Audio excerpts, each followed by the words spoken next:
Hi, my name is Marie. I'm from Melrose, Massachusetts. Thank you for the time today. As a young person interested in investing like myself, I would love to hear your insights, Mr. Buffett. What were some pivotal lessons you learned early in your career, and what advice do you have for young investors who are looking to develop their investment philosophy? Thank you. Well, those are good questions. I wish I thought of them myself earlier in my life. Who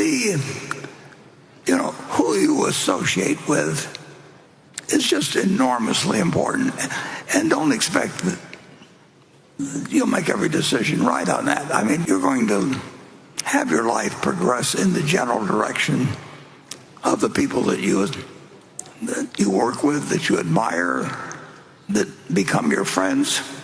I mentioned a few fellows that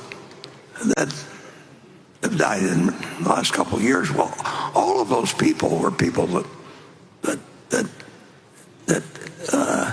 if we were working together on something 1/10,000th the size of Berkshire, I mean, they'd be the kind of people you'd choose. They're people that make you want to be better than you are, and you want to hang out with people that are better than you are and that you feel are better than you are, because you're going to go in the direction of the people that you associate with, and that's something you learn, and of course you learn it late in life. It's hard to really appreciate how important some of those factors are until you get much older. But when you've got people around you like Tom Murphy and Sandy Gottesman, Walter Scott, you're just going to live a better life than you do if you just go out and look at somebody that's making a lot of money and decide you're going to try and copy him or something of the sort. So I'd try to be associated with smart people too, where I could learn a lot from them. And I would try to look for something that I would do if I didn't need the money. I mean, what you're really looking for in life is something where you've got a job that you'd hold if you didn't need the money. And I've had that. And Charlie had it for a very, very long time. In fact, all the fellows I named had it. And they also, every one of those ones I named, they always did more than their share. And they never sought more than their share of the credit. They just behaved as the way you'd like anybody you work with. And when you find them, you treasure them. And when you don't find them, you still keep doing whatever causes you to eat or enables you to eat. But you don't give up on looking around. And you'll find people do wonderful things for you. I mentioned earlier going down to Geico and knocking on the door when the door was locked. I mean, who knows what was behind that door? I went in, but in 10 minutes I found that I had a man that was going to be just wonderfully helpful to me. And of course, if somebody's going to be helpful to you, you want to try to figure out ways to be helpful to them. So you get a compounding of good intentions and good behavior. And unfortunately, you can get the reverse of that in life too. And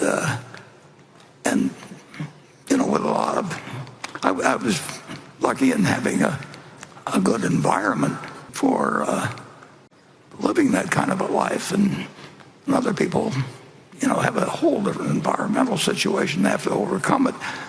But don't feel guilty about your good luck if you've got, if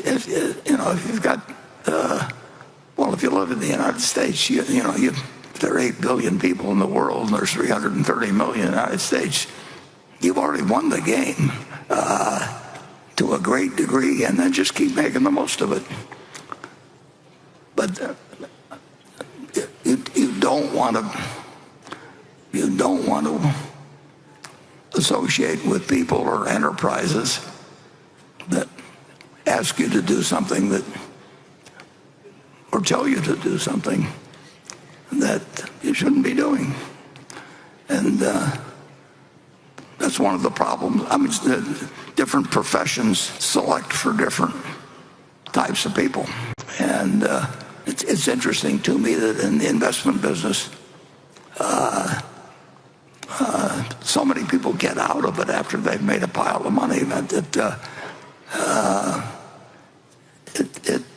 You really want something that you'll stick around for, whether you need the money. Greg doesn't need the money, Ajit doesn't need the money remotely, but they enjoy what they do, and they're so damn good at it.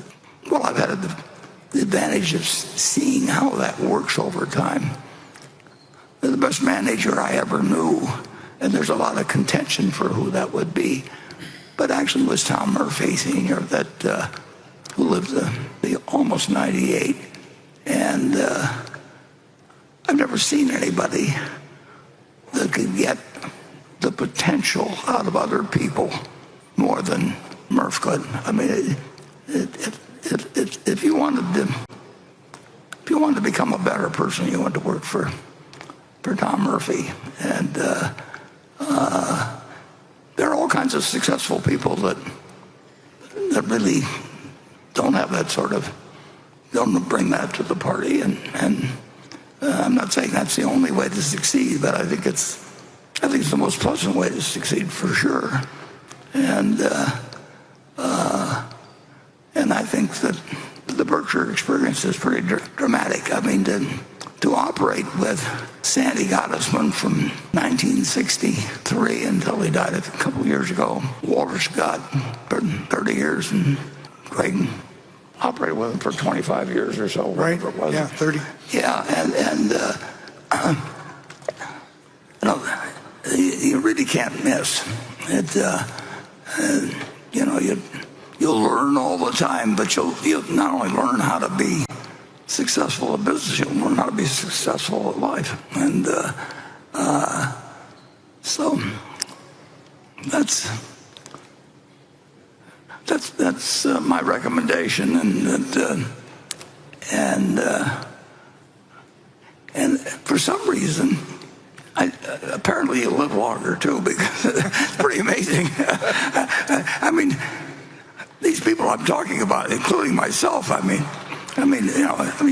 like to attribute it to this and a few other things, but